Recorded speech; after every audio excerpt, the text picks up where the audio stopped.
اسے علماء سے سیکھنا پڑتا ہے، ان کے سامنے ایک لمبی مدت تک بتدریج اس شریعت کے علم کو حاصل کرنا پڑتا ہے، تب وہ اس لائق ہوتا ہے کہ لوگوں کو کیا کریں؟ اللہ رب العالمین کا دین سکھائے۔ دیکھیں، دعوت و تبلیغ کا ایک مرحلہ وہ ہے جسے ہم اصلاح اور تربیت کا نام دیتے ہیں۔ دعوت و تبلیغ کے بہت سارے مراحل ہیں۔ ادنا درجہ اس کا یہ ہے کہ آپ اپنے ماتحت لوگوں کی اصلاح کریں، ان کی تربیت کریں، اور اس کا مکلف اللہ رب العالمین نے سب کو کیا ہے۔ الا کلکم راع وکلکم مسئول عن رعیتہ۔ اللہ کے رسول صلی اللہ علیہ وسلم فرماتے ہیں، مروا اولادکم بالصلاۃ وہم ابناء 7 واضربوہم علیہا وہم ابناء 10۔ یہ حکم جو ہے ہر ایک کے لیے، یہ دعوت کا ہی ایک درجہ ہے، لیکن سب سے ادنا درجہ ہے۔ امام نووی رحمہ اللہ فرماتے ہیں کہ دین کے بے شمار مسائل ایسے ہیں، بحیثیت مسلمان ہر کوئی ان مسائل کا عالم ہوتا ہے، چاہے وہ پڑھنا لکھنا نہ جانے، اپنا نام بھی لکھنا نہیں جانتا، لیکن دین کے ان مسائل کے بارے میں اسے علم ہوتا ہے۔ مثال کے طور پر زنا حرام ہے، جھوٹ بولنا حرام ہے، شراب حرام ہے، گرچہ وہ پڑھنا لکھنا نہ جانتا ہو، اگر مسلمان ہے تو اسے پتا ہے ان چیزوں کا۔ بے شمار مسائل ایسے ہیں جنہیں شریعت کی اصطلاح میں معلوم من الدین بالضرورہ کہا جاتا ہے۔ ایسے مسائل کے بارے میں اللہ رب العالمین نے ہر شخص کو اپنے ماتحت لوگوں کا مکلف بنایا ہے۔ اس کے گھر کے اندر ماتحت لوگوں کی اسے تربیت کرنی پڑے گی۔ اگر بچہ نماز نہیں پڑھتا تو اس سے پوچھا جائے گا، وہ کہے کہ میں عالم دین نہیں تھا، اس وجہ سے میں نے نماز کا حکم نہیں دیا تھا، اس وجہ سے میں نے شراب سے نہیں روکا تھا، اس وجہ سے میں نے جھوٹ بولنے سے نہیں روکا تھا اپنے ماتحت لوگوں کو، تو اللہ تعالیٰ کے پاس وہ بچ نہیں پائے گا۔ تو یہ بھی ایک دعوت ہے جس کا مکلف اللہ تعالیٰ نے سب کو کیا ہے، لیکن یہ دعوت کا ادنا درجہ ہے، اور دعوت کا اعلیٰ درجہ یہ ہے، آخری درجہ یہ ہے کہ انبیاء کا جو مشن تھا وہ مشن آپ اختیار کریں، انبیاء کے وارث بنے، اور لوگوں کو اللہ رب العالمین کی شریعت سکھانے کے لیے ان کے سامنے اپنے آپ کو پیش کریں۔ یہ ہے دعوت کا اعلیٰ درجہ، اور اس اعلیٰ درجہ پر اگر کوئی کام کرنا چاہتا ہے تو اسے اپنے آپ کو اس لائق پہلے بنانا پڑے گا، پہلے قرآن و حدیث کا علم حاصل کرنا پڑے گا۔ جب وہ حقیقت میں انبیاء کے وارث ہوں گے تب ان کے لیے جائز ہوگا کہ انبیاء کا جو کام تھا، جو ان کا مشن تھا، اس کام کو اب لوگوں کے سامنے انجام دیں، لوگوں کے سامنے اپنے آپ کو پیش کریں۔ اگر اس سے پہلے ہی اس کے پاس کتاب و سنت کا علم نہیں، اور اس سے پہلے ہی لوگوں کے سامنے شریعت کے تعلق سے جاہل ہونے کے باوجود پیش کرنا شروع کیا، تو اللہ کے رسول صلی اللہ علیہ وسلم نے اسے بھی قیامت کی ایک نشانی بیان کیا ہے۔ اللہ کے رسول صلی اللہ علیہ وسلم فرماتے ہیں، ان هذا العلم ينتزع انتزاعا حتى اذا لم يبق عالما اتخذ الناس رؤوسا جهالا، کہ یہ علم آہستہ آہستہ اٹھا لیا جائے گا۔ کیسے اٹھایا جائے گا؟ ایک شخص عالم دین ہے، اچانک جاہل ہو جائے گا؟ ایسا نہیں ہوگا۔ ایسا نہیں کہ عشاء کی نماز کے بعد تو عالم دین تھا، فجر کے وقت جب نیند سے اٹھا تو جب بیدار ہوا تو جاہل ہو کر بیدار ہوا، ایسا نہیں ہو سکتا ہے۔ کیسے دنیا سے علم اٹھ جائے گا؟ بقبض العلماء، علماء آہستہ آہستہ دنیا سے رخصت ہوتے جائیں گے، اور دنیا سے اس طرح آہستہ آہستہ علم اٹھتا جائے گا۔ نتیجہ کیا ہوگا؟ لوگ جاہلوں کو مفتی بنا لیں گے، جاہلوں کو اپنا سردار بنا لیں گے، اور یہاں ریاست سے مراد ریاست فی العلم ہے، جیسے کہ شارحین حدیث نے اس کی شرح میں ذکر کیا کہ لوگ جاہلوں کو اپنا مفتی بنا لیں گے۔ اب سوال پیدا ہوتا ہے کہ جو پوچھنے والا ہے سوال، وہ تو جانتا نہیں شریعت کے مسائل کے تعلق سے، اس لیے دوسرے کو آ کر پوچھ رہا ہے، لیکن جس کو سوال کر رہا ہے، جسے اپنا مفتی بنا رہا ہے، وہ بھی تو جاہل ہے۔ اب ایک جاہل دوسرے جاہل کو مفتی بنا ہی کیوں رہا ہے؟ اس کی وجہ یہ ہے کیونکہ گرچہ یہ بھی جاہل ہے، لیکن اپنی شکل و صورت اس نے کس طرح بنائی ہوئی ہے؟ عالم کی طرح۔ گرچہ یہ جاہل ہے، قرآن و حدیث کو پڑھ بھی نہیں سکتا، یہ اس کے سامنے حدیث کی کوئی کتاب رکھ دیں آپ، شریعت کے جو اہم مصادر ہیں ان کے سامنے آپ کھول کے رکھ دے، پڑھ بھی نہیں سکتا، کتاب کے نام تک کا اسے علم نہیں ہے، اور وہ لوگوں کو دین سکھانا چاہتا ہے، تو لوگ اس سے اسی لیے دھوکہ کھا جاتے ہیں، گرچہ وہ جاہل ہے لیکن اپنی شکل و صورت لوگوں کے سامنے ایک عالم کی طرح بنایا ہوا ہے وہ، اور لوگ سمجھتے ہیں کہ ان کے پاس شریعت کا علم ہے۔ نتیجہ کیا ہوتا ہے؟ لوگ ان سے دین کے بارے میں پوچھتے ہیں اور یہ بے دھڑک جواب دیتے ہیں، اور وہ بھی گمراہ ہوتے ہیں، یہ بھی گمراہ ہوتے ہیں، یضلون ویضلون، یہ خود گمراہ ہوتے ہیں، دوسروں کو گمراہ کرتے ہیں۔ تو یہ قیامت کی ایک نشانی ہے۔ پتا چلا ہمیں کہ دین سیکھنا ضروری ہے، لیکن جس سے دین سیکھیں گے اس کے اندر بنیادی دو صفت کا پایا جانا ضروری ہے۔ پہلی صفت کیا ہے؟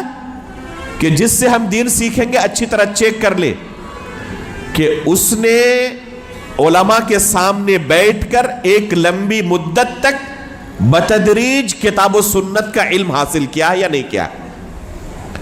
سلف صالحین کہا کرتے تھے لا یؤخذ العلم الا عمن شہد له بالطلب، ایسے کسی بھی شخص سے علم حاصل نہیں کیا جائے گا جس کے بارے میں یہ معروف نہ ہو کہ ایک زمانے میں اسٹوڈنٹ رہ چکا ہے۔ اگر اچانک سے کوئی ٹیچر بن کر آپ کے سامنے آیا کہ آپ مجھ سے دین سیکھیں، اور آپ کو پتا نہیں تھا کہ یہ خود کب اسٹوڈنٹ تھا، اساتذہ کے سامنے بیٹھ کر اس نے کب دین سیکھا ہے، اگر آپ کو پتا نہ ہو تو ایسے شخص سے دین نہ سیکھے۔ اس لیے آپ پائیں گے کہ جتنے سلف کے یہاں اہل علم گزرے ہیں، علل اطلاق ایک بھی آپ کو ایسا عالم نہیں ملے گا کہ جن کا کوئی استاد نہ ہو، ہر ایک نے اساتذہ کے سامنے بیٹھ کر علم حاصل کیا ہے۔ امام بخاری رحمہ اللہ فرماتے ہیں اپنی وفات سے چند مہینے پہلے، جیسے کہ حافظ ذہبی رحمہ اللہ نے سیر و اعلام النبلاء کے اندر ان سے نقل کیا ہے، فرماتے ہیں کہ میں نے یہ علم 1080 اساتذہ اکرام سے سیکھا ہے، اور ان میں سے سب کا یہ عقیدہ تھا الایمان قول و عمل و یزید و ینقص، کہ ایمان قول و عمل کا نام ہے اور اس کے اندر کمی و زیادتی ہوتی رہتی ہے۔ یہ اس زمانے میں ایک امتیازی مسئلہ تھا اہل سنت اور اہل بدعت کے یہاں۔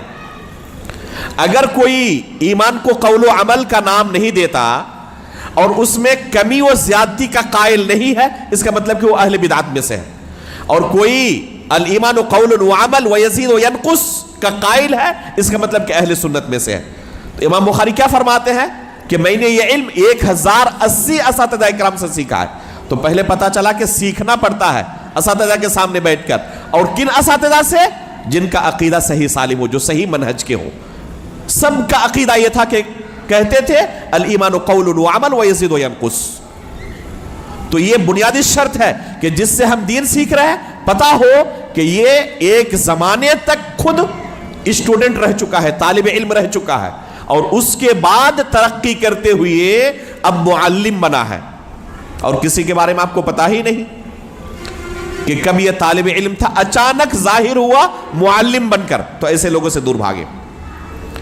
یہ اس لائق نہیں ہے کہ آپ ان کو اپنا معلم بنائیں، پہلے ان کو متعلم بننے کے لیے کہیں کہ جا کے آپ اساتذہ سے علم حاصل کریں، اس کے بعد ہمارے سامنے معلم بن کر آئیں۔ تو یہ پہلی شرط ہے، اور دوسری شرط یہ ہے کہ وہ صحیح دین سکھانے والا ہو، اہل سنت والجماعت کے عقیدے و منہج پر ہو۔ اگر اہل سنت والجماعت کے عقیدے و منہج پر نہیں ہے اور اپنے زمانے کا سب سے بڑا عالم دین ہے، پھر بھی ہم اس سے دین نہیں سیکھ سکتے، کیونکہ وہ جو دین سکھائے گا وہ کیا دین سکھائے گا؟ اصلی دین سکھائے گا، اپنی بدعت دین کے نام پر سکھائے گا۔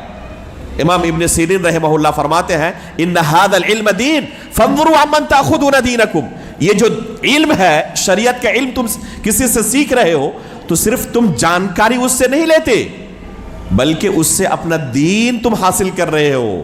وہ جو کچھ تمہیں سکھائے گا وہ تمہارا دین بن جائے گا۔ اگر وہ خود اہل سنت والجماعت کے عقیدے پر ہوگا تو صحیح دین سکھائے گا، اور خود اہل بدعت میں سے ہوگا تو تمہیں بگڑا ہوا دین سکھائے گا۔ اس لیے جب یہ اہل بدعت ظاہر ہوئے تو امام ابن سیرین رحمہ اللہ فرماتے ہیں یہ صحابہ اکرام کے زمانے میں اہل سنت اور اہل بدعت کی تفریق شروع ہو چکی تھی۔ یہ آج کے دور کی کوئی نئی ایجاد نہیں ہے، یہ آج کے سلفی علماء اپنی طرف سے کچھ آپ کو سکھا نہیں رہے ہیں، اور یہ تفریق نہیں کر رہے ہیں کہ اہل سنت اور اہل بدعت میں تفریق کرو۔ یہ تفریق کب ہوئی ہے؟ یہ تفریق عثمان غنی رضی اللہ تعالیٰ عنہ کی وفات کے بعد، جبکہ صحابہ اکرام کی ایک بڑی جماعت دنیا میں موجود تھی، کبار تابعین موجود تھے، اس زمانے میں تفریق شروع ہو چکی تھی۔ ابن سیرین رحمہ اللہ فرماتے ہیں، جیسے کہ صحیح مسلم کے مقدمے میں ہے، كانوا لا يسألون عن الإسناد فلما وقعت الفتنة قالوا سموا لنا رجالكم فينظر إلى أهل السنة فيؤخذ حديثهم وينظر إلى أهل البدعة فلا يؤخذ حديثهم، کہ جب تک فتنے ظاہر نہیں ہوئے تھے، اور تمام سلف صالحین کا اس بارے میں اجماع ہے کہ یہاں پر ابن سیرین رحمہ اللہ نے جس فتنے کی بات کی ہے وہ کون سا فتنہ ہے؟ عثمان غنی رضی اللہ تعالیٰ عنہ کا قتل اس سے مراد ہے۔ یعنی جب عثمان غنی رضی اللہ تعالیٰ عنہ کو شہید کر دیا گیا تو اس وقت یہ تفریق شروع ہو چکی تھی۔ لوگ اس سے پہلے کسی سے نہیں پوچھتے کہ آپ جو ہمیں دین کی بات بیان کر رہے ہیں یہ آپ نے کن سے سیکھا، یہ سوال نہیں کرتے تھے پہلے۔ لیکن جب فتنے ظاہر ہوئے، بہت سارے لوگ میدان میں آ گئے جو دین کے نام پر لوگوں کو اپنی بدعتیں سکھاتے تھے، تو لوگ اپنے دین کو لے کر چوکنے ہو گئے، محتاط ہو گئے، الرٹ ہو گئے، اور انہوں نے سند کے بارے میں پوچھنا شروع کیا۔ سموا لنا رجالکم، ذرا بتائیں کہ آپ نے یہ دین کن سے سیکھا؟ جو بات ہمیں آپ سکھا رہے ہیں آپ کے استاد کون ہیں؟ فَيُنظَرُ إِلَىٰ أَهْلِ السُّنَّةِ فَيُؤْخَذُ حَدِيثُهُمْ وَيُنظَرُ إِلَىٰ أَهْلِ الْبِدْعَةِ۔ یہ تفریق دیکھیں اس زمانے کی، اہل سنت اور اہل بدعت کی۔ فَلَا يُؤْخَذُ حَدِيثُهُمْ، اگر اہل سنت میں سے ہوتا بات قبول کر لی جاتی، اہل بدعت میں سے ہوتا تو قبول نہیں کی جاتی۔ یہ بنیادی بات سمجھنے کے بعد اب ہم اصل موضوع پر آتے ہیں۔ ہمارے اس معاشرے کے اندر دین سکھانے والے بہت سارے لوگ بڑے مشہور ہیں جو ان دو شرطوں پر پورے نہیں اترتے۔ پہلی شرط ہم نے کیا ذکر کی تھی کہ انہوں نے خود اساتذہ کے سامنے بیٹھ کر بتدریج ایک لمبی مدت تک کتاب و سنت کا علم حاصل کیا ہو۔ اس شرط پر پورے نہیں اترتے اور میدان میں موجود ہیں، لوگوں کو دین سکھانے کے لیے بڑی محنت کر رہے ہیں۔ اور دوسری شرط پر بھی بہت سارے لوگ پورے نہیں اترتے۔ اللہ کے رسول نے اپنے صحابہ کو جو دین سکھایا تھا وہ دین نہیں سکھاتے، بلکہ بگڑا ہوا دین سکھاتے ہیں، اور معاشرے کے اندر ان کا اچھا خاصا اثر ہے۔ ہماری جماعت کے اور مسلمانوں کی ایک بڑی تعداد ان سے دین سیکھ رہی ہے۔ لہذا ضروری ہے کہ ہم کن سے دین سیکھ رہے ہیں سب سے پہلے ان کے بارے میں چیک کر لیں۔ فانظروا عمن تأخذون دینکم، ابن سیرین رحمہ اللہ کا یہ قول سلف کے یہاں متفقہ ایک اصول تھا کہ جن سے دین سیکھ رہے وہ اچھی طرح اسے پہلے چیک کر لو کہ وہ اس لائق ہے یا نہیں کہ ان سے ہم دین سیکھیں۔ جو ہمارے اس دور میں دعوتی میدان میں بڑے سرگرم ہیں، جن کا اچھا خاصا اثر لوگوں پر ہے اور بہت بڑی تعداد ان سے متاثر ہے اور دین سیکھ رہی ہے، ان میں سے دو شخصیات کا تذکرہ آپ نے فضیلت الدکتور عبد الرحمن بن اقبال مدنی حفظہ اللہ سے سن لیا ہے غالباً۔ ایک شکیل بن حنیف اور ایک ڈاکٹر یوسف القرضاوی کے بارے میں آپ نے سن لیا ہے۔ باقی 3-4 اور شخصیات ہیں جن کے بارے میں اختصار کے ساتھ ان کے کچھ افکار و نظریات آپ کے سامنے رکھنا مناسب معلوم ہوتا ہے، تاکہ ایسے لوگوں سے بچ کر رہیں علم و بصیرت کی بنیاد پر۔ صرف اس لیے نہیں کہ فلاں نے کہا تھا ان سے دور رہے، بلکہ علم و بصیرت کی بنیاد پر کہ کیوں آخر ان لوگوں سے ہم دین نہیں سیکھ سکتے، ان کے ہاں کیا گمراہیاں ہیں اور ان سے دین سیکھنے کا اثر کیا ہوگا ہمارا۔ پہلے نمبر پر میں ذکر کرنا چاہوں گا جن سے ایک اچھی خاصی تعداد متاثر ہے، وہ مولانا مودودی ہے۔ مولانا مودودی بر صغیر کے اندر ایک معروف شخصیت ہے، بے شمار لوگ ان سے جڑے ہوئے ہیں، اور بہت سارے لوگ یہ سمجھتے ہیں کہ یہ ایک حق کا معیار ہے کہ ان کے فالوورز کتنے ہیں، ان کی ہاں میں ہاں ملانے والے کتنے ہیں۔ یہ بھی حق کا ایک معیار ہے، بہت سارے لوگوں کے ہاں ایک غلط فہمی پائی جاتی ہے۔ میرے بھائیوں، فالوورز کی کثرت اور قلت یہ حق کا کوئی اصول اور ضابطہ نہیں ہے۔ اللہ کے رسول صلی اللہ علیہ وسلم فرماتے ہیں قیامت کے دن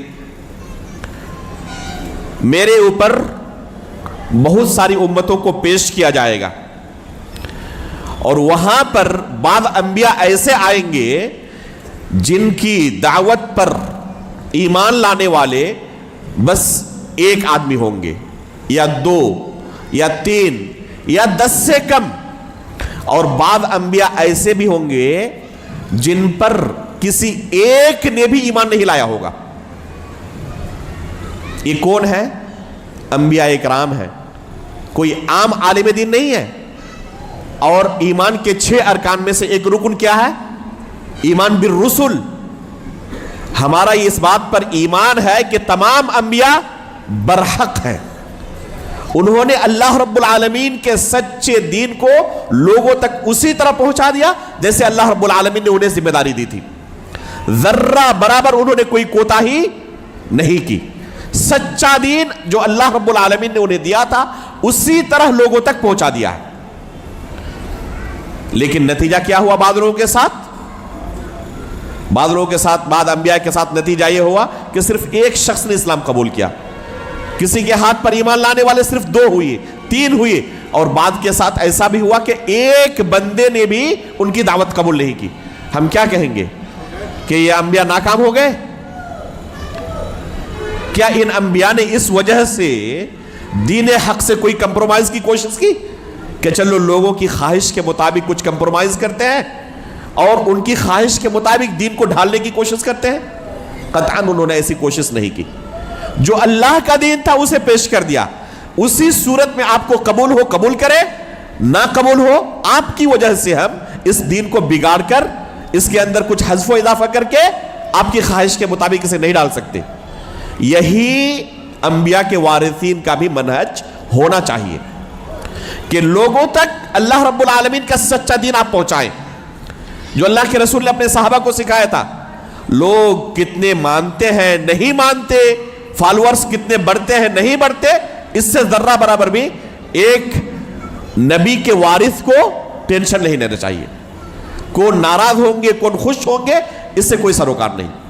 یہ اللہ رب العالمین کی طرف سے نازل کردہ شریعت ہے، دین ہے، آپ کو اسی صورت میں قبول ہے، ٹھیک ہے، آپ کی خواہش کے مطابق ہم اس دن کو نہیں ڈال سکتے۔ گزشتہ پرسوں کی بات ہے، ایک صاحب نے مجھے فون کیا اور بات شروع کرتے ہی بڑا تلخ لہجہ، بڑا تعجب ہوا، کوئی جان پہچان نہیں، اچانک اس طرح تلخ لہجہ۔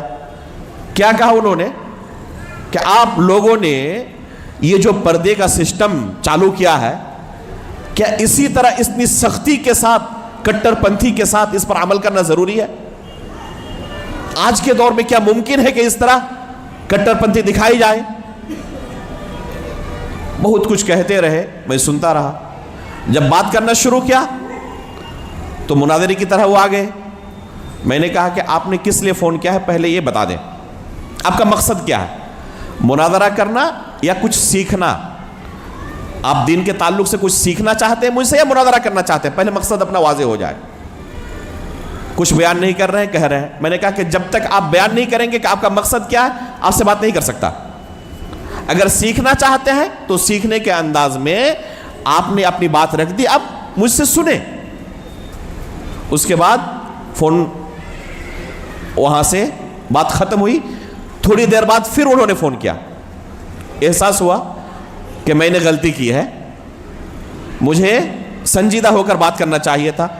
پھر معذرت کی اور کہا کہ میرے گھر کا معاملہ یہ ہے کہ میری بیٹی کا رشتہ اس وجہ سے فٹ نہیں ہو پا رہا کیونکہ بیٹی شریعت پر عمل کرنا چاہتی ہے،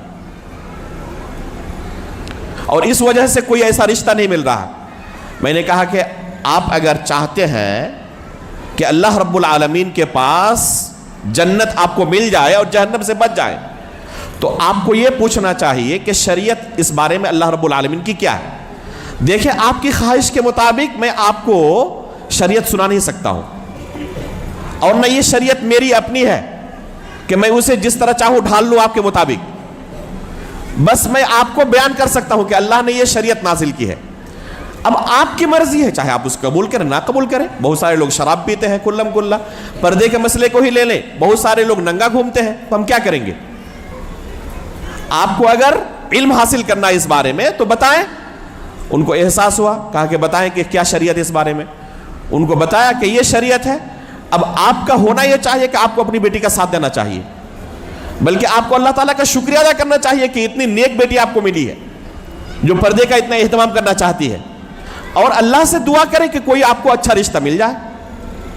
تو دنیا والوں کی خواہش کے مطابق اگر کوئی داعی شریعت کو ڈھالنے لگے تو وہ اپنی ذمہ داری کو صحیح طریقے سے ادا نہیں کر رہا. اسے اللہ کی شریعت لوگوں کے سامنے پیش کرنی ہے اسی صورت میں جس صورت میں اللہ نے نازل کی ہے. لوگوں کی خواہش کے مطابق آپ شریعت کو ڈھالنے لگے آپ اور اس خوش فہمی میں ہو کہ تب لوگ قبول کر لیں گے، تو یہ بہت بڑی آپ کی غلط فہمی ہے. اگر ان کے سامنے آپ چاند کو دو ٹکڑا کر کے بھی رکھ دینا اور ہدایت اللہ نے ان کے تقدیر میں نہیں لکھی ہے تو آپ کی بات قبول نہیں کریں گے، وہ اسلام پر عمل نہیں کریں گے. اللہ کے رسول نے ان کے سامنے کیا کیا تھا؟ چاند کو دو ٹکڑا کر کے دکھا دیا. کیا مان لیے؟ اسلام لے آئے؟ نہیں لائے. لیکن بہت سارے لوگ اس کے بالمقابل میدان جنگ میں اللہ کے رسول کے خلاف آئے ہوئے ہیں جنگ کرنے کے لیے، اور وہاں اللہ رب العالمین ان کے دل میں ہدایت ڈال رہا ہے اور میدان جنگ میں اسلام قبول کر رہے ہیں. وہ تو ہدایت اللہ کے ہاتھ میں ہے. اس خوش فہمی میں نہ رہے کہ اس وجہ سے لوگ ہماری بات مان لیں گے اور ہمارے فالوورز کی تعداد بہت زیادہ بڑھ جائے گی. اللہ رب العالمین کے ہاتھ میں بس یہی ہے، ہدایت لوگ قبول کریں گے نہیں کریں گے اس بارے میں نتیجے کے چکر میں بہت زیادہ ایک داعی کو نہیں پڑنا چاہیے. تو بہت سارے لوگ اسے حق کا معیار سمجھتے ہیں کہ ان کے فالوورز تو اتنے زیادہ ہیں تو حق پر ہوں گے تبھی نہ انہوں نے یہ کام کیا. میں آپ کو ایک چھوٹا سا واقعہ بتاؤں. افریقی ممالک میں اکثر و بیشتر ان علاقوں میں غربت ہے، فقیری ہے. ایران کی طرف سے وہاں بہت سارے لوگ سرگرم عمل ہیں اور پیسے کا لالچ دے کر انہیں نصرانیت سے اسلام کی طرف لا رہے ہیں. لیکن کون سا اسلام؟ جو ایران کے پاس ہے. یعنی وہ نصرانیت چھوڑ کر روافض کا اسلام قبول کر رہے ہیں اور ان کی اس محنت سے اچھے خاصے لوگ نصرانیت چھوڑ کر اسلام قبول کر رہے ہیں.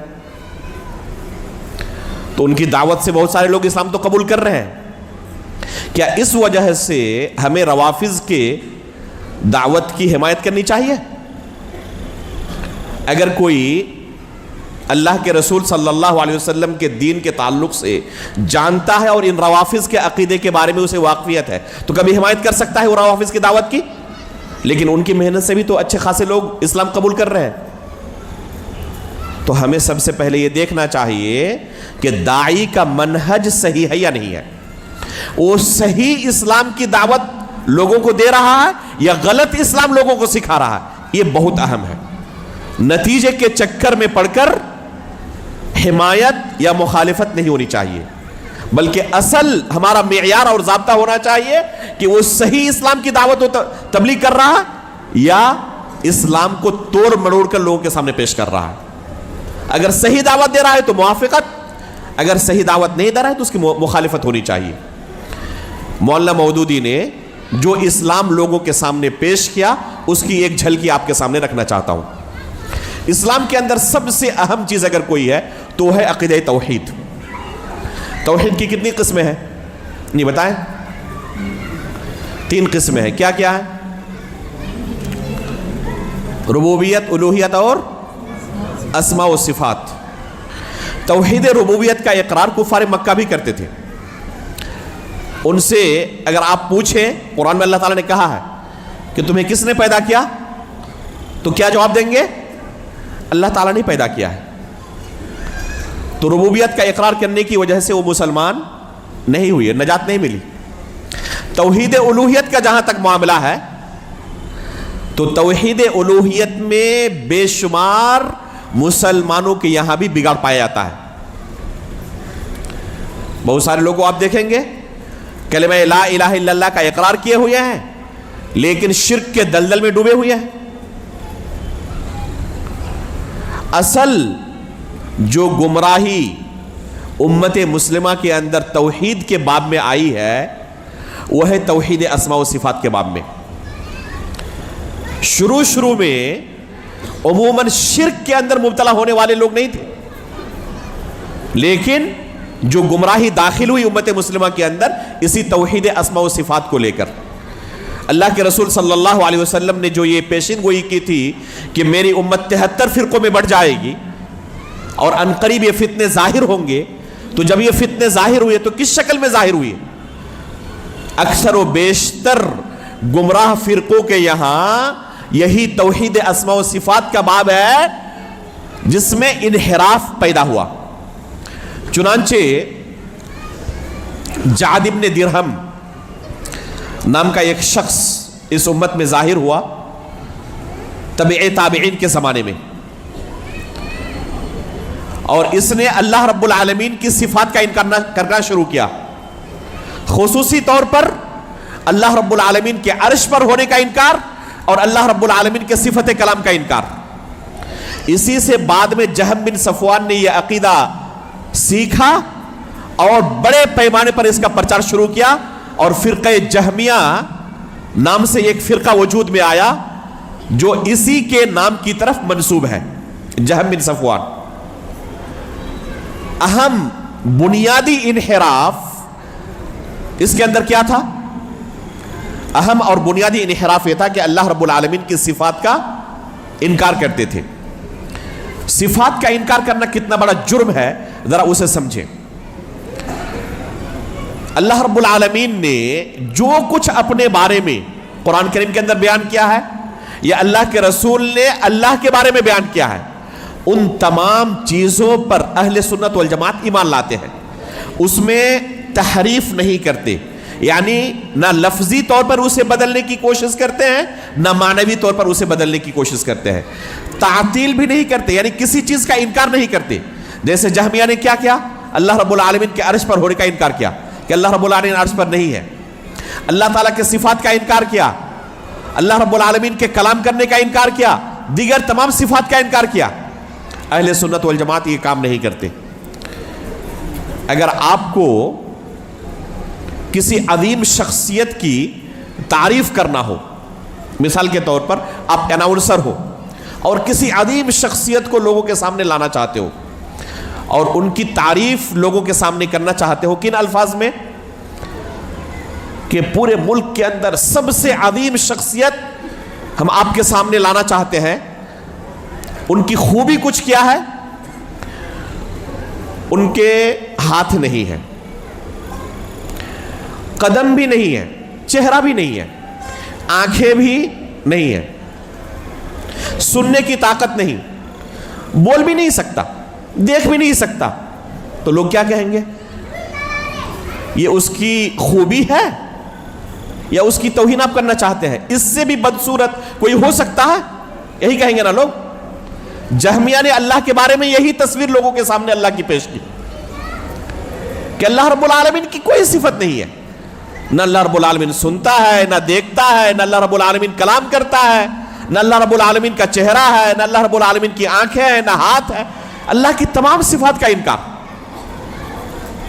علماء فرماتے ہیں، شیخ الاسلام ابن تیمیہ رحمہ اللہ نے ذکر کیا کہ کفار مکہ کا کفر اور ایک طرف معطلہ کا کفر جنہوں نے اللہ کی صفات کا انکار کر دیا تھا، جہمیہ کا ایک کفر، دونوں کا موازنہ کیا جائے تو ان کا کفر کفار مکہ کے کفر سے زیادہ خطرناک ہے، کیونکہ کفار مکہ کم از کم اللہ کے وجود کا اقرار کرتے تھے اور اللہ کے ساتھ دوسرے کو شریک کرتے تھے، یہ تو اللہ رب العالمین کے وجود کا انکار کر دیتا ہے۔ جو شخص اللہ کی تمام صفات کا انکار کر دے گویا کہ وہ عدم کی عبادت کرتا ہے، وجود کی نفی کر رہا ہے۔ اس لیے سلف کہا کرتے تھے کہ المعطلہ یعبد عدما والمشبہ یعبد صنما، جو اللہ کی تشبیہ دیتے ہیں مخلوق کے ساتھ اس صنم کی عبادت کرتے ہیں، اور جو اللہ کے صفات کا انکار کرتے ہیں وہ کس کی عبادت کرتے ہیں؟ عدم کی، جس کا وجود ہی نہیں ہے اس کی عبادت کرتے ہیں۔ تو یہ کفر جو ہے معطلہ کا، جو اللہ کی صفات کا انکار کر دیتے ہیں، یہ کفار مکہ کے کفر سے بھی زیادہ خطرناک ہے۔ مولانا مودودی نے اپنی تفسیر کے اندر اور اپنے لٹریچرز کے اندر اللہ رب العالمین کی صفات کے تعلق سے یہی جہمیہ کا جو عقیدہ تھا یا گمراہ فرقوں کا صفات کے بارے میں جو نظریہ تھا، اسی عقیدے کو پیش کیا ہے۔ اب ایک ایسا شخص جسے ان مسائل کا علم ہی نہیں ہے، اور ہمارے معاشرے کے اندر ان مسائل کے تعلق سے کتنی دعوت لوگوں کو دی جاتی ہے ہم اچھی طرح واقف ہیں، کتنے دروس ہوتے ہیں، اللہ جزائے خیر دے شیخ محترم کو۔ اس طرح کے بعض علماء ہیں جو اس میدان میں لوگوں کو واقف کرا رہے ایک لمبی مدت سے۔ اللہ رب العالمین ان علماء اکرام کا سایہ تادر باقی رکھے اور مزید اس تعداد میں اضافہ فرمائے۔ لیکن یہ حقیقت ہے کہ ایسے علماء کی تعداد انتہائی کم ہے جو اس طرح کے اہم موضوعات کو تسلسل کے ساتھ لوگوں کے سامنے رکھے اور ان کو توحید اسماء و صفات جیسی اہم اور بنیادی چیز کا علم دے۔ اب لوگوں کے پاس اللہ رب العالمین کے تعلق سے صحیح عقیدہ کیا ہونا چاہیے اس کا علم ہی نہیں۔ اب مولانا مودودی کی وہ کتاب پڑھیں تو ظاہر سی بات ہے کہ اللہ کے تعلق سے ان کا وہی عقیدہ بن جائے گا، وہی دین بن جائے گا، اور یہی دین قبر میں وہ پیش کرے گا۔ جب پوچھا جائے گا اس سے من ربک، تو اللہ کے تعلق سے اس کا عقیدہ کیا تھا جو مولانا مودودی کی کتاب میں ہے؟ کیا ہے کتاب میں؟ ذرا ان کی کتابوں کے حوالے سے ان کا عقیدہ سنیں۔ اللہ رب العالمین کے عرش کے بارے میں سلف صالحین کا متفقہ عقیدہ ہے۔ عرش عربی زبان میں جس چیز کو کہا جاتا ہے اسی کو سلف اللہ رب العالمین کے لیے ثابت مانتے ہیں کہ اللہ رب العالمین عرش پر مستوی ہے، لیکن اہل بدعت اس کی تعویل کرتے ہیں اور کہتے ہیں اس سے مراد سلطنت ہے۔ مولانا مودودی اسی غلط عقیدے کی ترجمانی کرتے ہوئے تفہیم القرآن کے اندر فرماتے ہیں، رہا یہ ارشاد کہ خدا کا عرش پہلے پانی پر تھا تو اس کا مفہوم ہماری سمجھ میں یہ آتا ہے۔ واضح ہو گیا کہ ان کی سمجھ ہے بس یہ، صحابہ نے کیا سمجھا، تابعین نے کیا سمجھا، ائمہ اسلام نے کیا سمجھا، اس سے کوئی سروکار نہیں۔ کہتے ہیں ہماری سمجھ میں یہ آتا ہے کہ خدا کی سلطنت پانی پر تھی۔ یہ واضح طور پر تحریف ہے۔ اللہ رب العالمین کے عرش کا یہ معنی قطعاً نہیں ہے جو سلف نے بیان کیا۔ اسی طرح اللہ رب العالمین عرش پر ہے اور اللہ رب العالمین کے علو کا اثبات یہ اہل سنت والجماعت کا متفقہ عقیدہ ہے۔ وَهُوَ الْقَاهِرُ فَوْقَ عِبَادِهِ وَهُوَ الْعَلِيُّ الْعَظِيمُ، آیت الکرسی کے اندر اللہ رب العالمین نے بیان کیا۔ شیخ الاسلام ابن تیمیہ رحمہ اللہ، اسی طرح علامہ ابن قیم رحمہ اللہ بیان کرتے ہیں کہ اللہ رب العالمین کے عرش پر ہونے کی، اللہ رب العالمین کے بلند و بالا ہونے کی 1000 سے زیادہ دلائل کتاب و سنت کے اندر موجود ہیں، 1000 سے زیادہ دلائل۔ اور ایک طرف مولانا مودودی کیا نظریہ پیش کر رہے ہیں، ذرا سنیں کہ اللہ رب العالمین کہاں ہے۔ کہتے ہیں کہ یہی معاملہ خالق کے حضور باریابی کا بھی ہے کہ خالق بذات خود کسی مقام پر متمکن نہیں ہے، مگر بندہ اس کی ملاقات کے لیے ایک جگہ کا محتاج ہے جہاں اس کے لیے تجلیات کو مرکوز کیا جائے، ورنہ اس کی شان اطلاق میں اس سے ملاقات بندہ محدود کے لیے ممکن نہیں ہے۔ یہ تفہیم القرآن کی عبارت ہے۔ اسی طرح اور ایک جگہ فرماتے ہیں اللہ کے بارے یہ تصور نہیں کیا جا سکتا کہ وہ کسی خاص مقام پر رہتا ہے، کیونکہ اس کی ذات زمان و مکان کی قیود سے منزہ ہے۔ یہ اہل سنت والجماعت کا دور دور تک عقیدہ نہیں ہے، یہ اہل باطل کا عقیدہ ہے، گمراہ فرقوں کا عقیدہ ہے۔ اسی طرح قرآن میں اللہ رب العالمین نے کیا بیان کیا، وَيَحْمِلُ عَرْشَ رَبِّكَ فَوْقَهُمْ يَوْمَئِذٍ ثَمَانِيَةٌ، کہ اللہ رب العالمین کے عرش کو قیامت کے دن 8 فرشتے اٹھائے ہوئے ہوں گے۔ قرآن میں اللہ تعالیٰ نے بیان کیا ہے۔ امام ابو داؤد رحمہ اللہ نے اپنی سنن کے اندر جابر رضی اللہ تعالیٰ عنہ سے ایک حدیث بیان کی ہے، اور امام ابو داؤد رحمہ اللہ اس حدیث سے جہمیہ پر رد کر رہے ہیں۔ وہ حدیث کیا ہے؟ اللہ کے رسول صلی اللہ علیہ وسلم فرماتے ہیں اذن لی ان احدث عن ملک من ملائکۃ اللہ من حملۃ العرش انما بین شحمۃ اذنہ الی عاتقہ مسیرۃ 700 عام، یہ حدیث صحیح ہے، شیخ البانی نے صحیح قرار دیا ہے۔ اس حدیث کے اندر اور اس آیت کے اندر اللہ رب العالمین کے فرشتوں کا تذکرہ ہے جو اللہ کے عرش کو اٹھائے ہوئے ہوں گے۔ یہ قرآن اور حدیث کا عقیدہ۔ اور مولانا مودودی کیا کہتے ہیں اس بارے میں ذرا سنیں۔ مولانا مودودی کہتے ہیں مگر یہ بات بہرحال قابل تصور نہیں ہے کہ اللہ تعالیٰ عرش پر بیٹھا ہوگا اور 8 فرشتے اس کو عرش سمیت اٹھائے ہوئے ہوں گے۔ اللہ رب العالمین قرآن میں بیان کر رہا ہے، اللہ کے رسول بیان کر رہے ہیں، کافی نہیں ہے، ان کے یہاں تصور میں نہیں آ پا رہا ہے یہ، لہذا انکار۔ وحدت الوجود کا فلسفہ، وحدت الوجود کیا ہے؟ کہ وجود صرف ایک ہے اللہ رب العالمین کا، باقی بس نظر کا دھوکہ ہے، خالق اور مخلوق میں کوئی فرق نہیں۔ ابن عربی صوفی نے جو نظریہ پیش کیا تھا وحدت الوجود کا، ڈاکٹر اسرار کے بارے میں بھی بیان کریں گے ہم، اسے سمجھاتے ہوئے ڈاکٹر اسرار کیا کہہ رہے تھے؟ جیسے آپ باضابطہ مثال دے کر سمجھا رہے ہیں، ایک لکڑی لے اور اس کے سرے پر آگ لگا دے اور تیز رفتاری کے ساتھ اسے کیا کریں؟ گھمائیں۔ آپ کو کیا لگے گا کہ آگ کا ایک دائرہ ہے، پھر اسے روک لیں، دائرہ ختم۔ تو حقیقت میں دائرہ تھا؟ نہیں تھا، لیکن نظر آ رہا تھا کہ ایک دائرہ ہے آگ کا۔ تو کہہ رہے ہیں جس طرح یہ نظر کا دھوکہ ہے نا، اسی طرح ہے وحدت الوجود کا مسئلہ۔ آپ کو لگ رہا ہے کہ خالق مخلوق الگ ہے، یہ صرف نظر کا دھوکہ ہے، بس وجود اللہ کا ہے، اس کے علاوہ کسی کا نہیں۔ نعوذ باللہ من ذالک۔ سلف صالحین کہا کرتے تھے کہ سب سے سخت ترین اگر کوئی کفر ہے تو یہی عقیدہ ہے، وحدت الوجود کا عقیدہ۔ اور مولانا مودودی بھی اسی عقیدے کو لوگوں کے سامنے پیش کرتے ہیں۔ چنانچہ کیا کہتے ہیں؟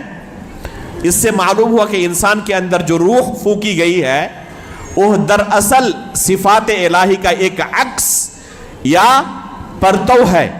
حیات، علم، قدرت، ارادہ، اختیار اور دوسری جتنی صفات انسان میں پائی جاتی ہیں جن کے مجموعے کا نام روح ہے، یہ دراصل اللہ کی صفات کا ایک ہلکا سا پرتو ہے جو اس کے لباد خاکی پر ڈالا گیا ہے، اور اسی پرتو کی وجہ سے انسان زمین پر خدا کی خلیفہ اور ملائکہ سمیت تمام موجودات ارضی کا مسجود قرار پایا ہے۔ جب آدم علیہ السلام کو سجدہ کرنے کے لیے کہا گیا تو اسی وجہ سے، کیونکہ انسان کے اندر اللہ کا چونکہ پرتو ہے اس لیے اس کو سجدہ کیا، تو گویا کہ اللہ کو سجدہ کیا۔ ایک اور جگہ پر کیا فرماتے ہیں ذرا سنیں، کہتے ہیں انسان خواہ وہ خدا کا قائل ہو یا منکر، خدا کو سجدہ کرتا ہو یا پتھر کو، خدا کی پوجا کرتا ہو یا غیر کی، چاہے وہ اپنے اختیار سے کسی اور کی پوجا کر رہا ہو، وہ خدا ہی کی عبادت کر رہا ہے۔ یہ وحدت الوجود کے فلسفے کا اثر ہے۔ اگر کوئی شخص یہی عقیدہ رکھے اللہ کے بارے میں اور قبر میں یہی جواب دے من ربک، تو جو مولانا مودودی نے اللہ رب العالمین کا تصور پیش کیا ہے، نجات ملے گی؟ اللہ کے رسول نے یہی اللہ رب العالمین کے بارے میں ہمیں عقیدہ سکھایا تھا۔ اللہ رب العالمین کی صفت ذاتیہ پنڈلی کا انکار کرتے ہوئے اس کا ترجمہ کرتے ہیں جس روز سخت وقت آ پڑے گا، یوم یکشف عن ساق ویدعون الی السجود فلا یستطیعون، جس روز سخت وقت آ پڑے گا۔ حالانکہ اللہ رب العالمین کے پنڈلی کا ثبوت کتاب و سنت کے اندر موجود ہے، اور سلف صالحین کا متفق عقیدہ ہے کہ اللہ رب العالمین کی پنڈلیاں ہیں جیسے کہ اس کی شان کے لائق ہے۔ اسی طرح اللہ رب العالمین کے ہاتھ کا انکار کیا ہے، آنکھ کا انکار کیا ہے، اللہ رب العالمین کے آنے کا انکار کیا ہے۔ تو یہ ہے اللہ رب العالمین کے بارے میں مولانا مودودی کا تصور۔ اب کچھ دوسرے شریعت کے اہم مسائل کی طرف آتے ہیں۔ فرشتوں کے بارے میں مولانا مودودی کیا نظریہ پیش کرتے ہیں؟ ایمان کے 6 ارکان میں سے ایک رکن کیا ہے؟ فرشتوں پر ایمان لانا، ان تؤمن باللہ وملائکتہ، فرشتوں پر ایمان لانا ضروری ہے۔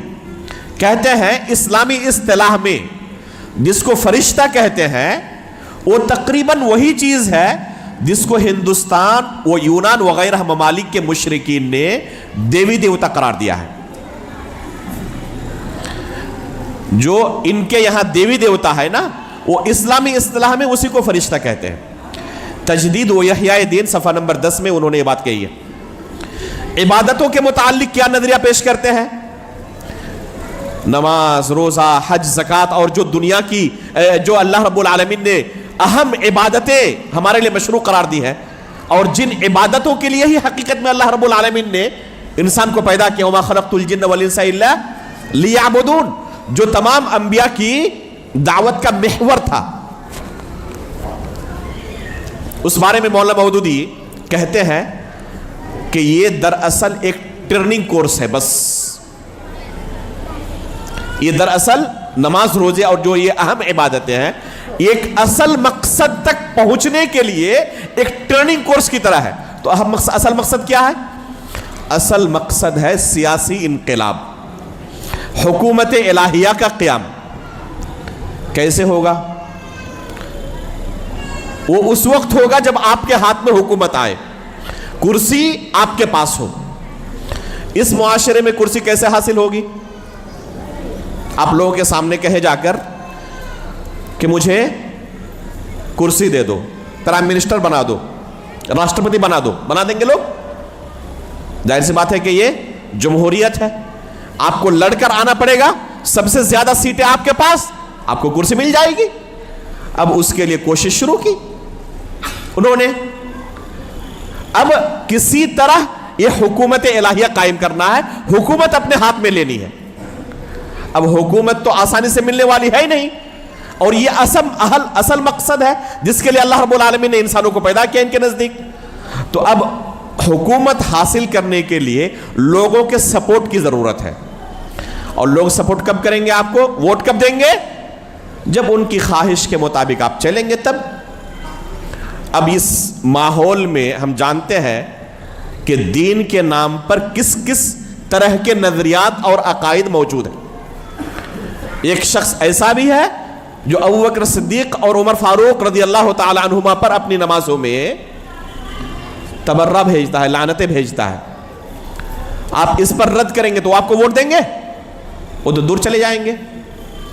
کوئی ایسا ہے جو قبروں پر جا کر سجدے کرتا ہے، آپ اس پر رد کریں گے، آپ کو ووٹ دیں گے؟ وہ آپ سے دور ہو جائیں گے.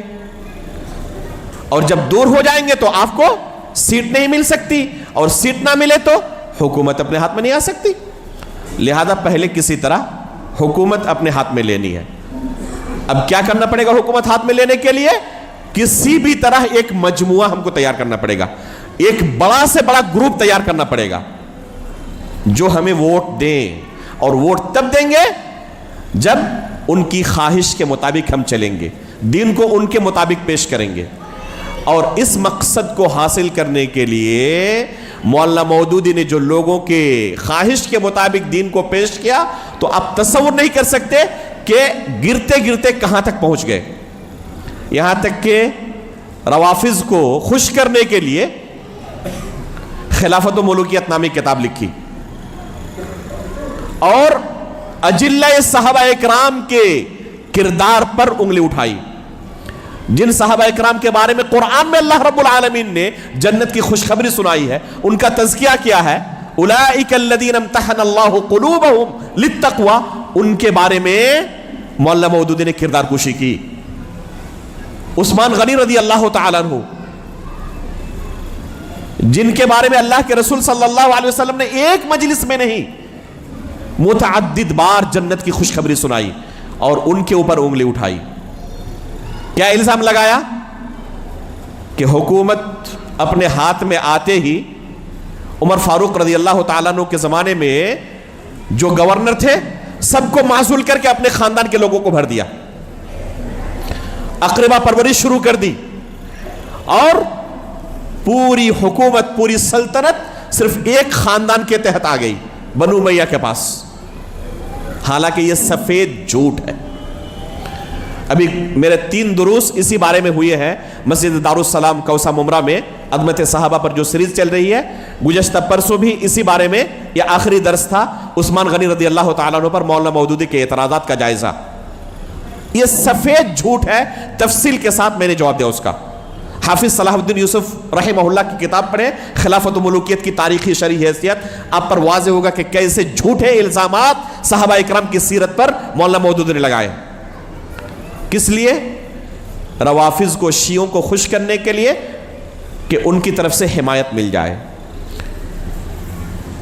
جن کا عقیدہ اور نظریہ عید میلاد النبی منانا ہے، ان کے ساتھ جا کر شامل ہو گیا اور اس میں بھی ان کی موافقت کر دی۔ اس طریقے سے دین کا ایک ایسا ڈھانچہ ان کے سامنے پیش کیا جس میں تمام کی تمام بدعتیں داخل ہو گئی ہیں۔ جو بڑے بڑے گمراہ فرقے اس امت کے اندر ظاہر ہوئے، ان کے اندر جو سب سے بڑی گمراہی تھی، جیسے جہمیہ کے اندر سب سے بڑی گمراہی کیا تھی؟ اللہ تعالیٰ کی صفات کا انکار۔ یہ سب سے بڑی گمراہی لی مولانا مودودی نے۔ خوارج کے اندر سب سے بڑی گمراہی کیا تھی؟ حکومت کے خلاف خروج و بغاوت کرنا، یہ گمراہی وہاں سے لی۔ معتزلہ کے یہاں عقل پرستی کی جو گمراہی تھی، نقل پر، شریعت پر، کتاب و سنت کے نصوص پر عقل کو فوقیت دینا، یہ چیز وہاں سے لی اور انکار سنت کے ایسے ایسے چور دروازے کھولے کہ جس سے منکرین سنت کو کافی خوشی ہوئی، اور غلام پرویز نام جیسا مشہور منکر سنت مولانا مودودی نے جو مسلک اعتدال کے نام سے لٹریچر لکھا، اسے اس منکر سنت نے نشر کیا اور خوشی ظاہر کی اور کہا کہ خوشی کی بات ہے کہ مولانا مودودی کا بھی نظریہ وہی ہے جو ہمارا ہے۔ اسے نام رکھا مولانا نے کیا؟ مسلک اعتدال۔ اور اس اعتدال کے پیچھے آج اچھی خاصی تعداد بھاگی چلی جا رہی ہے۔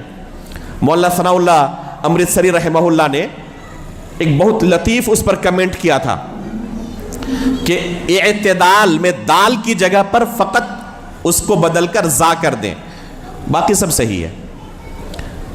یہ مسلک اعتدال نہیں، مسلک اعتزال ہے۔ معتزلہ کا جو نظریہ ہے وہی نظریہ مولانا مودودی نے اس کتاب میں حدیث رسول کو لے کر پیش کیا۔ تو معتزلہ کے یہاں جو گمراہی تھی وہاں سے لیا اسے۔ روافض کے یہاں سب سے بڑی گمراہی کیا تھی؟ صحابہ اکرام پر طعن و تشنیع کرنا، یہ گمراہی لیا۔ جہمیہ کی، روافض کی، خوارج کی، معتزلہ کی بڑی بڑی جو گمراہیاں تھیں، یہ سب کے سب آ کر جماعت اسلامی کے اندر ایک جگہ جمع ہو گئی ہے، اور اس کا نام ہے جماعت اسلامی۔ مولانا مودودی کی دعوت کا نتیجہ یہ ہے۔ اب اگر ایسے شخص سے کوئی دین سیکھے گا تو اس کا دین وہی بنے گا یا نہیں بنے گا جو انہوں نے پیش کیا ہے؟ اور قبر میں اس طرح کا دین پیش کرے گا فرشتوں کے سوال کے جواب میں، وما دینک، تو مولانا مودودی نے جو دین پیش کیا وہ میرا دین ہے، نجات مل جائے گی۔ اس لیے میرے بھائیوں، اپنے دین کو لے کر سترک رہیں، ایسے کسی شخص سے دین نہ سیکھیں جس سے دین سیکھنے کے نتیجے میں آپ کا دین بگڑ جائے۔